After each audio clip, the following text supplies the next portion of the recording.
ओम नमः शिवाय। दोस्तों, स्वागत है आपका अपने चैनल मदर अर्थ योगिक यात्रा पे। गीता सीरीज की शुरुआत जो की है सांख्य योग का पाठ दूसरा अध्याय कर्म योग। श्रीमद् भागवत गीता की सीरीज में हम दूसरा अध्याय कर्म योग को श्री कृष्ण वाणी से समझते हैं। इससे पहले वाले वीडियो में मैंने समझाने की कोशिश की है जिसका थंबनेल है गीता ज्ञान। समय आ गया है। इसका मतलब है कि वेदों, पुराणों और अन्य भविष्यवाणी यानी नास्त्रोदामस, बाबा बेंगा, संत अच्युतानंद दास द्वारा लिखी भविष्यवाणी भविष्यमणिका के अनुसार खंड प्रलय की शुरुआत हो चुकी है। दुनिया भर में हो रहे विकट परिस्थिति से अनभिज्ञ नहीं है, और अनभिज्ञ भी वही है जो अवेयर नहीं है। जागरूकता की आवश्यकता हम सभी को है। श्रीमद् भागवत गीता सीरीज की शुरुआत इसलिए की गई है जिससे कर्म, भक्ति और ज्ञान के साथ मानव को जीवन जीने की कला का उपदेश है भगवान श्री कृष्ण के द्वारा। अर्जुन हम सभी हैं। विकट परिस्थिति में जो प्रश्न अर्जुन करते हैं, हारते हैं, थकते हैं, तो भगवान स्वयं उन्हें ज्ञान देते हैं। शांति और धर्म स्थापित करने हेतु युद्ध करना पड़ेगा, भाग नहीं सकते। गीता के दूसरे अध्याय सांख्य योग के पहले भाग में उन्होंने ज्ञान योग दिया, और ये दूसरा भाग आपके समक्ष है कर्म योग के बारे में। कृष्ण कहते हैं, हे पार्थ, यह बुद्धि तेरे लिए ज्ञान योग के विषय में कही गई है। अब तो इसको कर्म योग के विषय में सुन। जिस बुद्धि से युक्त हुआ तो कर्मों के बंधन को भली भांति त्याग देगा, अर्थात सर्वदा नष्ट कर डालेगा। इस कर्म योग में प्रारंभ का अर्थात बीज का नाश नहीं है और फलस्वरूप दोष भी नहीं है, बल्कि इस कर्म योग रूप धर्म का थोड़ा सा भी साधन जन्म, मृत्यु, महान भय से रक्षा कर लेता है। अर्थात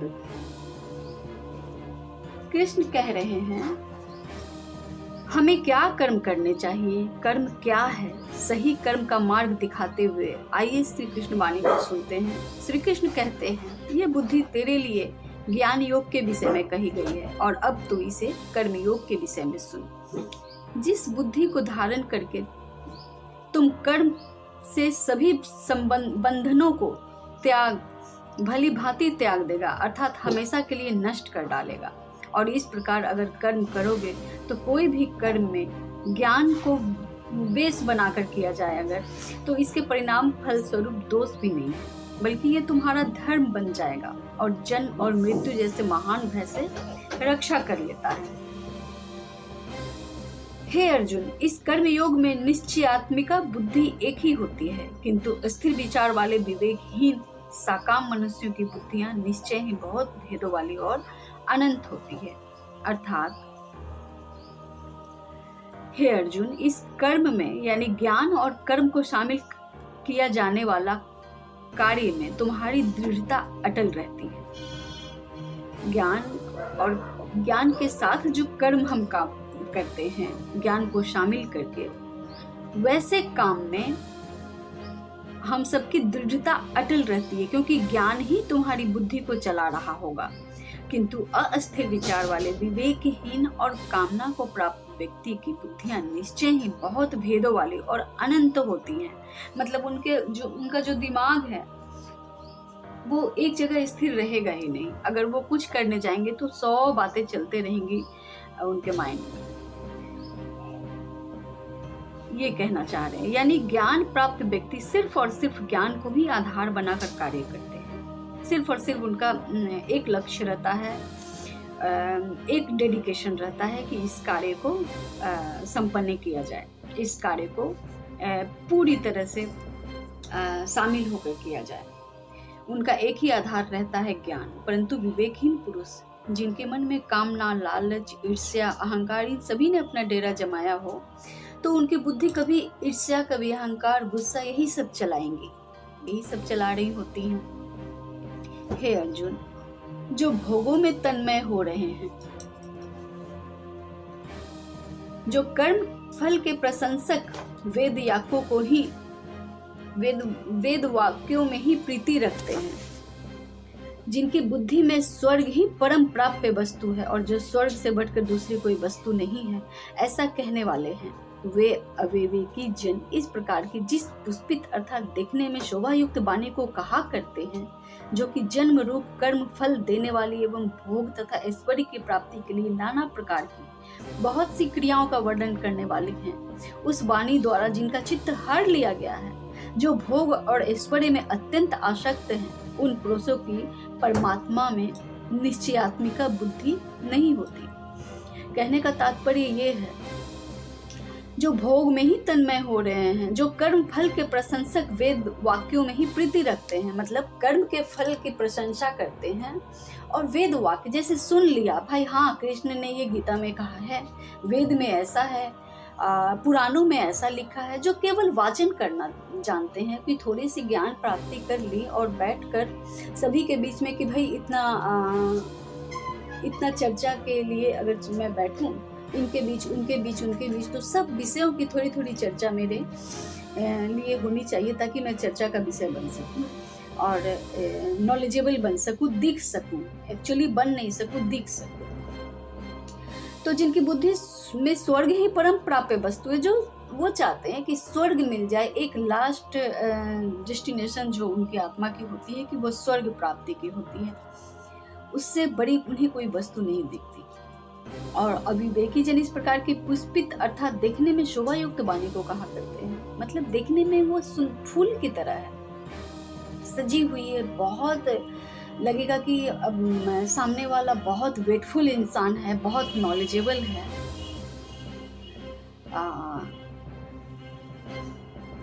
लेकिन उस वाणी के द्वारा उनका चित्त हर लिया गया है, वो वाणी में ही उलझ कर रह गए हैं। उनके मन की गहराई, उनके मन की जो डेप्थनेस है, वो उनके सोल को टच नहीं कर रही है, फिर भी वो छिछले हैं। छिछले मतलब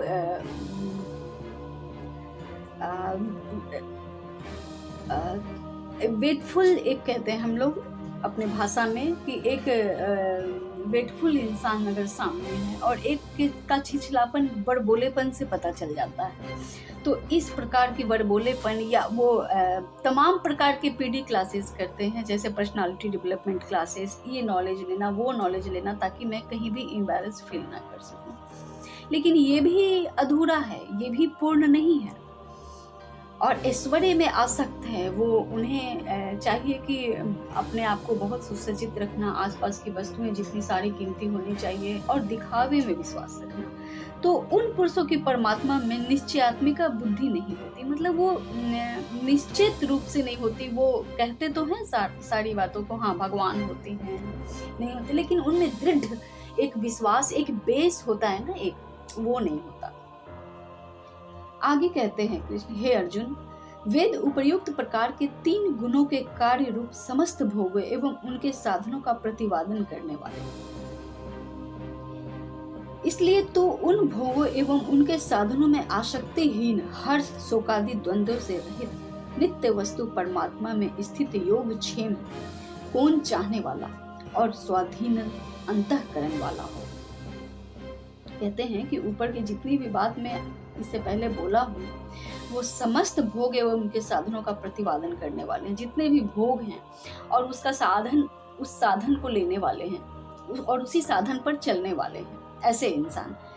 इसलिए तो उन भोगों एवं उनके साधनों में आसक्ति ही, हर्ष शोकादि द्वंद्वों से रहित, नित्य वस्तु परमात्मा में स्थित योग क्षेम को जानने वाला हो और स्वाधीन अंतःकरण वाला हो। मतलब तुम अपने इनर में इतने स्टेबल हो जाओ, इतने कॉन्शियस हो जाओ कि तुम इतने, जितने सामने में तुमको दिखते हैं वैसा तुम मत हो, क्योंकि आसक्तिहीन बनो। उन लोगों को जो भी ऐसा करते हैं मनुष्य, वो आसक्ति में रहते हैं, एक बंधन में रहते हैं। इसलिए तुम ये सब हर्ष शोक, बहुत खुश हो जाना, बहुत दुखी हो जाना, इन सबसे ऊपर आ जाओ और नित्य वस्तु परमात्मा में स्थित योग क्षेम को चाहने वाला बनो। मतलब अपने योग में स्थित रहो, कनेक्ट करो भगवान से और उन्हीं में, परमात्मा में जो नित्य सनातन है, पुरातन है, स्थिर है, उनमें स्थित होने वाला बनो और स्वाधीन अंतःकरण वाला हो, मतलब अपने अंदर डिपेंड हो जाना, अपने आप पे ही सिर्फ डिपेंड रहना, हर प्रश्न के लिए, हर एक कदम उठाने के लिए, हर एक जीवन में फैसला लेने के लिए तुम अपने अंतःकरण से ही प्रश्न करो और इतने ज्यादा डिपेंड हो जाओ तुम अपने ऊपर। सब ओर से परिपूर्ण जलाशय को प्राप्त हो जाने पर छोटे जलाशय से मनुष्य का जितना प्रयोजन रहता है, ब्रह्म तत्व को जानने वाले ब्राह्मण का समस्त वेदों में उतना ही प्रयोजन रह जाता है। अर्थात जितने भी छोटे छोटे जितने जलाशय हैं, नदियां हैं, तालाब हैं, जितना उनका प्रयोजन रह जाता है, जितना उनका कार्य रह जाता है, वो परम ब्रह्म को जो जान जाते हैं, तत्ववेत्ता जो होते हैं, वैसे ब्राह्मण जो होते हैं, समस्त वेद में उनका उतना ही प्रयोजन रह जाता है। वो समस्त वेद जान भी लेते हैं, समस्त ज्ञान को अर्जित भी कर लेते हैं, तो वो एक छोटी नदी या तालाब की भांति ही दिखते हैं। उनका कोई संसार से कोई मतलब भी नहीं रह जाता। वो समझ जाते हैं कि आदि कहाँ है और अंत कहाँ है। वो समझ जाते हैं कि ना आदि है ना अंत है, मैं सिर्फ माध्यम मात्र हूँ बीच में। आदि और अंत केवल ईश्वर है, समय है जो हमेशा स्थिर रहने वाला है। आगे कहते हैं, तेरा कर्म करने में ही अधिकार है, उसके फलों में कभी नहीं। इसलिए तू कर्मों के फल का हेतु मत बन तथा तेरी कर्म न करने में भी आसक्ति न हो। कितनी अच्छी बात बोलते हैं।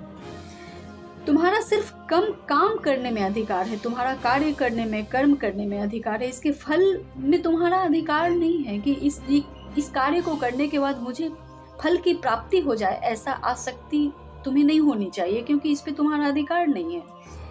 इसलिए तो कर्मों के फल का हेतु मत बन, तुम कारण मत बनो अपने कर्म के फल का, कि ये काम करेंगे और इसका फल मुझे मिलेगा, इसका कारण तुम मत बनो।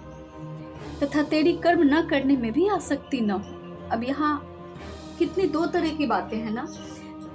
काम करने में भी तुम्हारी आसक्ति नहीं होनी चाहिए कि ये कार्य मुझे करने ही है। ये सारी बातें जो हैं बहुत गूढ़ ज्ञान, गहन ज्ञान की, ये ज्ञान गहन ज्ञान है दोस्तों। और ये अंतःकरण में स्थित होकर, शांत चित्त होकर, बिल्कुल अपने सारे मनोदशा को छोड़कर थोड़ी देर मेडिटेशन और योगा करके, शांत मेडिटेशन करके, उसके बाद इस गीता के ज्ञान को ग्रहण करें, तो इसके जो है ना पक्ष जो हैं, सिक्के के जो दोनों पहलू हैं, वो दोनों पहलू दिखने लगते हैं। तो ऐसा कह रहे हैं श्री कृष्ण कि तुम्हारा काम करने में भी आसक्ति नहीं होना चाहिए कि ये कार्य मैं करूंगा ही। हे धनंजय, तू आसक्ति को त्याग कर तथा सिद्धि और असिद्धि में समान बुद्धि वाला होकर योग में स्थित हुआ कर्तव्य कर्मों को कर। समत्व ही योग कहलाता है। अगर फल की चिंता को त्याग दोगे, अपने आसक्ति को त्याग दोगे, और हम इस कार्य से मुझे सिद्धि मिल जाए या असिद्धि हो जाए, असिद्धि मिल जाए, इस सब को निश्चिंत होकर त्याग दो और समान बुद्धि वाला योग में स्थित हो जाओ। योग मतलब कनेक्शन में स्थित हो जाओ, उस परम तत्व के कनेक्शन में स्थित हो जाओ जो सिर्फ बिंदु मात्र है। और योग में स्थित होकर कर्मों को करो, और यही समत्व योग कहलाता है। अगर ऐसा कर्म किया जाए योग में स्थित होकर, तो तुम सभी चीज में शामिल हो जाओगे, हर कर्म को कर सकोगे, और यही कर्म योग कहलाता है। ऐसा कहने का मतलब है श्री कृष्ण का, इस समत्व रूप बुद्धि योग से साकार कर्म अत्यंत ही निम्न कोटि का है। इसलिए हे धनंजय, तू समबुद्धि में ही रक्षा का उपाय ढूंढ, अर्थात बुद्धि योग का ही आश्रय ग्रहण कर, क्योंकि फल के हेतु बनने वाले अत्यंत दीन हैं। और इस समान रूप बुद्धि योग से जो काम करते हैं वो अत्यंत ही निम्न कोटि के हैं। जो अपने कर्तव्यों को करने के लिए फल की चिंता करते हैं कि ये काम करूंगा जिसकी मैं फल की प्राप्ति होगी कि नहीं, मैं ये काम करूंगा, इसका जब कोई फल नहीं हो तो ये कार्य क्यों करना, अपनी लाभ हानि को जो देखते हैं, तो वो अत्यंत ही ऐसा कर्म निम्न कोटि का होता है। इसलिए हे धनंजय, कितना अच्छा संबोधन कर रहे हैं यहाँ कृष्ण, हे धनंजय। धनंजय मतलब हमेशा से जो जय रहा हो, जो कभी न हारने वाला हो।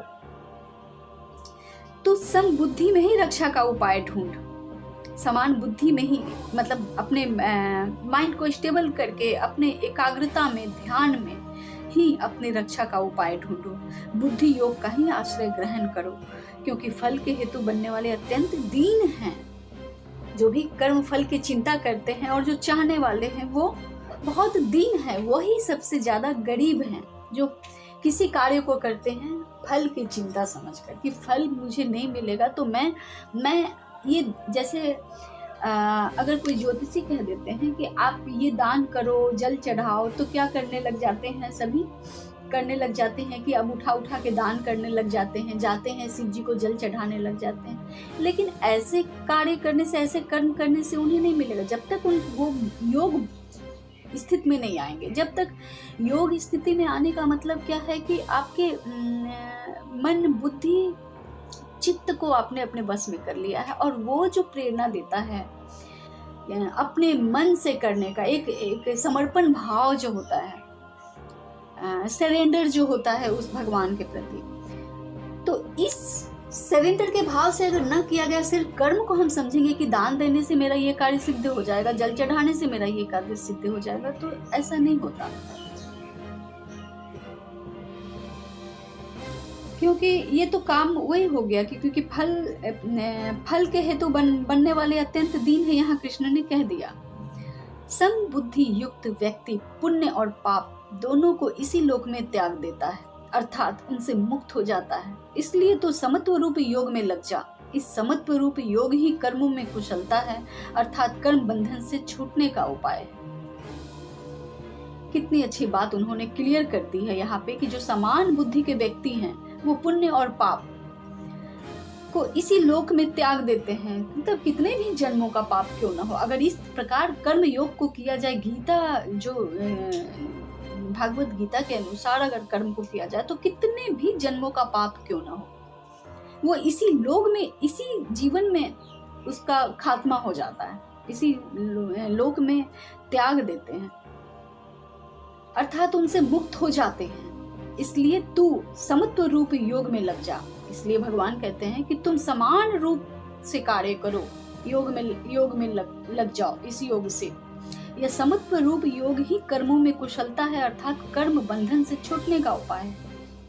मतलब इस तरह समान रूप से अगर योग करके कर्म करोगे तो यही एक माध्यम ऐसा है जो लाभ ही लाभ देता है, और लाभ और हानि का भी क्या प्रयोजन रखना, क्योंकि यही एकमात्र रास्ता है, अर्थात कर्म बंधन से छूटने का उपाय है। जितने समस्त कर्म, समस्त आजीवन जन्मों के कई लाख, 84 लाख योनि होते हैं मनुष्यों में, और किसी भी के हर जन्म में किसी न किसी तरीके का पाप कर्म होता ही है मनुष्य से।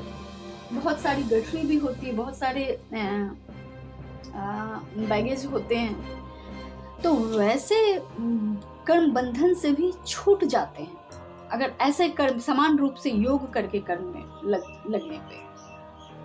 क्योंकि समबुद्धि से युक्त ज्ञानी जन कर्मों से उत्पन्न होने वाले फल को त्याग कर जन्म रूप बंधन से मुक्त होकर निर्विकार परम पद को प्राप्त हो जाते हैं।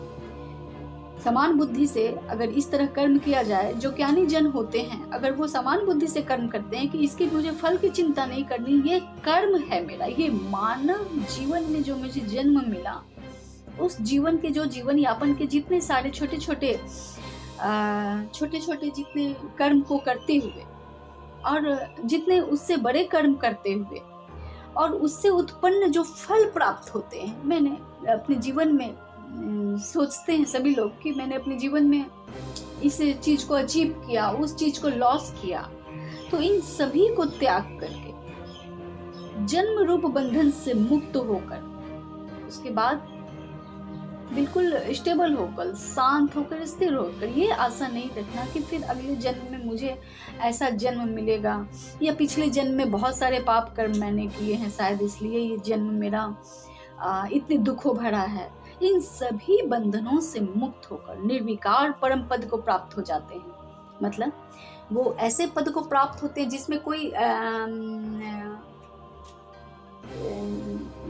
सिस्टम नहीं होता, जिनमें कोई श्योर ये नहीं होता कि किसी बंधन में आप नहीं बनते कि इस कर्म, इस योनि के बाद वो योनि मिलेगा, वो योनि मिलेगा। आप योनि में घूमना बंद कर देते हैं। निर्विकार मतलब सिर्फ रोशनी मात्र होकर उस परम पद को प्राप्त हो जाते हैं। जैसे कितने सारे तारे आसमान में होते हैं ना, उसमें ध्रुव तारा भी है, उसमें सप्तऋषि भी हैं, तो वैसे निर्विकार परम पद को प्राप्त हो जाते हैं जिसमें मोह, आसक्ति, लोभ और अगले जन्म, पिछला जन्म, कर्म का फल सारा कुछ नष्ट हो जाता है।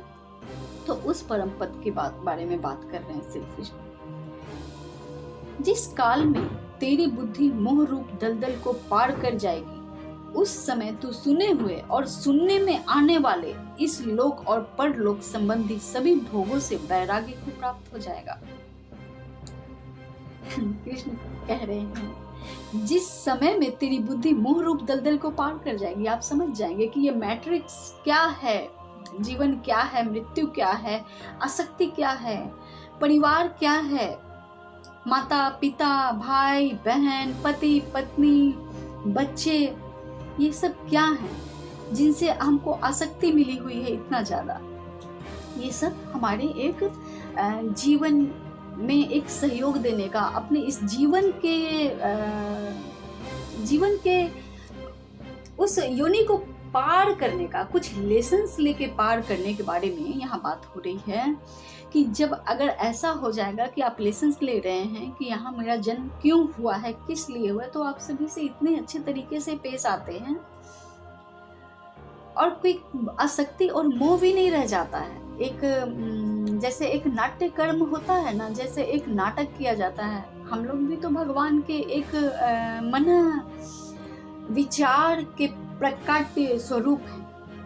उनके मन में विचार हुआ कि मैं एक से अनेक हो जाऊं, तो वो एक से अनेक हो गए, जो अब विभिन्न प्रकार के हर योनि में है, वो मनुष्यों में सबसे उत्तम स्वरूप में वो है विद्वान।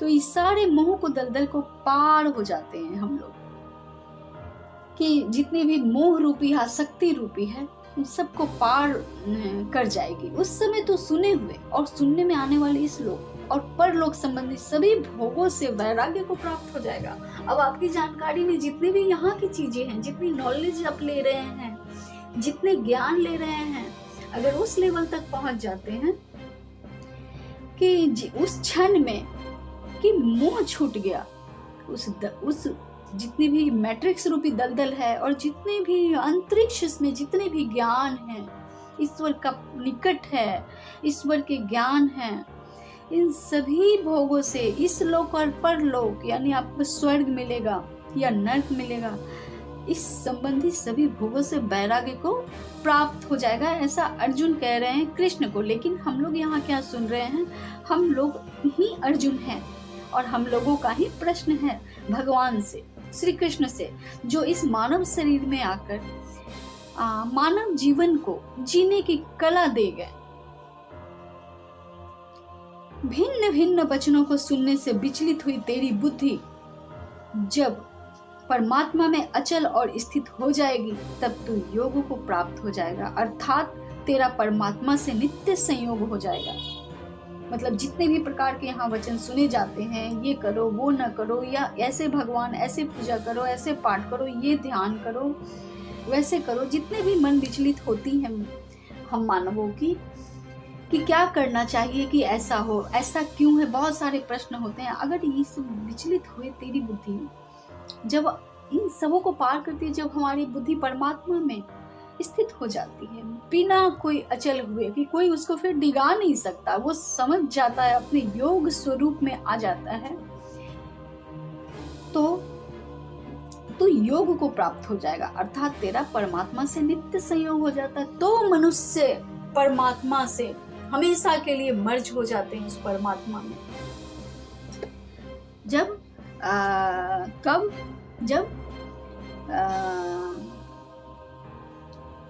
योग को प्राप्त हो जाएगा। और योग करने के लिए दोस्तों सिर्फ गीता का ज्ञान से भी पहले अपने आप को क्लीन करना, अपने आप को, अपने मन बुद्धि अहंकार को अपने चित्त निवृत्ति द्वारा उसको त्यागना। ये सभी चीजें मिलती हैं खान पान, योग, व्यायाम, ध्यान, इन सब चीजों से। 8 प्रकार के हमारी ये है ना अष्टांग योग जिनको कहते हैं, अष्टांग योग का भी वर्णन है। तो उसके बाद अगर ये अष्टांग योग को अगर आप प्राप्त होते हैं, किसी मेडिटेशन सेंटर में भी होता है, योग आश्रम में भी होता है, और आप अष्टांग योग के लिए संपर्क मुझसे भी कर सकते हैं। तो अष्टांग योग के बाद अगर गीता को सुना जाए, ग्रहण किया जाए, तो वो आप ग्रहण कर कानों से सिर्फ नहीं सुनते, उसका पान करते हैं। वो आपके 72,000 जितनी नाड़ियां हैं उन सभी एब्जॉर्ब करती आपके ज्ञान को और आत्मा में स्थित करती है। यानी स्त्री और पुरुष इन्हीं दोनों से मिलकर मानव का निर्माण होता है। और ये परम तत्व जो हैं हमारे माता पार्वती और महादेव, स्त्री और पुरुष के मिलन के सृजन स्वरूप ही हम लोग यहाँ पे हैं। तो हमारे शरीर में भी स्त्री और पुरुष दोनों का संयोग है। तो ये दोनों जब एक हो जाते हैं, एकाकार होते हैं, यानी नाड़ियां हमारी जो एब्जॉर्ब कर लेती हैं, ज्ञान को साध लेती हैं, सारे विकारों को नष्ट कर देती हैं, तब आप अपने आत्मा में स्थित हो जाते हैं, यानी अपने परम पिता में स्थित हो जाते हैं, यानी आप अपने स्वयं में स्थित हो जाते हैं। तो इस नित्य संयोग से जितने भी कर्म बंधन है वो सारे को छूट कर और परमात्मा से नित्य संयोग हो जाता है। मतलब फिर दोबारा जन्म नहीं लेना पड़ता, वो हमेशा के लिए आप मर्ज हो जाते हैं। और दूसरा, अगर इसके बाद इस ज्ञान को ग्रहण करने के बाद अगर जन्म लेना भी हुआ तो आप इतने ज्ञानी हो जाते हैं कि आपका फिर संतों में प्रकाट्य होता है, आप स्पिरिचुअल टीचर बनते हैं या अपने उस कार्य को पूरा करते हैं जो ईश्वर द्वारा दी गई, आप ईश्वर के पार्षद हो जाते हैं। ऐसा मैं और आप करके संबोधित करके समझाना चाह रही हूँ कि हम लोग अपने आप को अर्जुन समझें और भगवान की वाणी हम लोग सुन रहे हैं। मैं एक माध्यम हूँ जो मैं दोनों के बीच पुल का काम कर रही हूँ, इसलिए मैं ऐसे संबोधन करके बात कर रही हूँ आपसे। आगे अर्जुन बोले। अब अर्जुन बोलते हैं, हे केशव, समाधि में स्थित परमात्मा को प्राप्त स्थिर बुद्धि व्यक्ति का क्या लक्षण है? वह स्थिर बुद्धि वाला व्यक्ति कैसे बोलता है, कैसे बैठता है और कैसे चलता है? अब देखिए, जितने भी प्रश्न अगर आए होंगे तो यहाँ पर अर्जुन ही प्रश्न कर रहे हैं। तो समाधि में अब वो सोच रहे हैं कि जो आप ज्ञान दे रहे हैं कि समाधि में स्थित हो जाओ, स्थिर बुद्धि वाला बन जाओ, तो अब यहाँ प्रश्न कर रहे हैं अर्जुन, यानी आप सभी का प्रश्न है कि समाधि में स्थित परमात्मा को प्राप्त स्थिर बुद्धि वाला व्यक्ति के क्या लक्षण है, कैसे पहचानेंगे कि वे समाधि में स्थित है? वह स्थिर बुद्धि वाला व्यक्ति कैसे बोलता है, कैसे बैठता है और कैसे चलता है?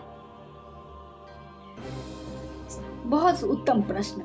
आगे श्री कृष्ण बोलते हैं, हे अर्जुन, जिस काल में यह पुरुष मन में स्थित संपूर्ण कामनाओं को भली भांति त्याग देता है और आत्मा से आत्मा में ही संतुष्ट रहता है, उस काल में वह स्थित प्रज्ञ कहलाता है।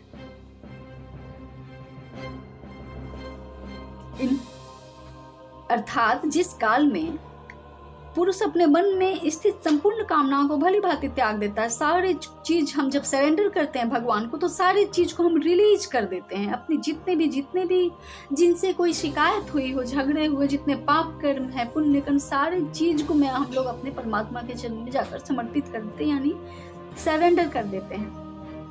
और आत्मा से परमात्मा नहीं संतुष्ट रहता है। अब वो सरेंडर कर दिया, अब वो आत्मा अपने परमात्मा के दिए गए वचन यानी वेद पुराण शास्त्र या अपने ही आत्मा द्वारा निकली आवाज को जो में ही वो संतुष्ट हो जाता है। उसकी आत्मा हुई उसके सारे प्रश्नों के उत्तर देने लगती है। उस काल में वह स्थित प्रज्ञ कहलाता है। भगवान कह रहे हैं उस समय वह स्थित प्रज्ञ कहलाता है। तुम ऐसे जानोगे। अर्जुन ने पूछा कि स्थिर बुद्धि व्यक्ति के क्या लक्षण हैं, वह स्थिर बुद्धि वाला व्यक्ति कैसे बोलता है। तो ये बतला रहे हैं, श्री कृष्ण बतला रहे हैं। और उस काल में वह व्यक्ति जब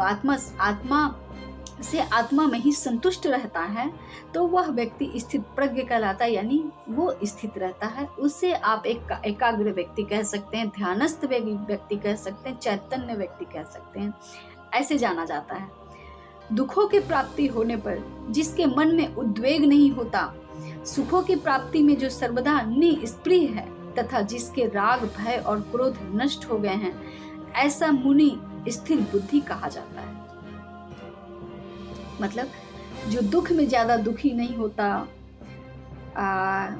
एक समान रहता है, जिसके राग भय, जिससे लगाव और भय और क्रोध सभी नष्ट हो गए हो, किसी चीज में आसक्ति न रह गया हो, वो ऐसा मुनि स्थिर बुद्धि कहलाता है। और वो स्थिर रहते हैं, वैसा परमात्मा, वैसे मुनि स्थिर बुद्धि कहलाते हैं।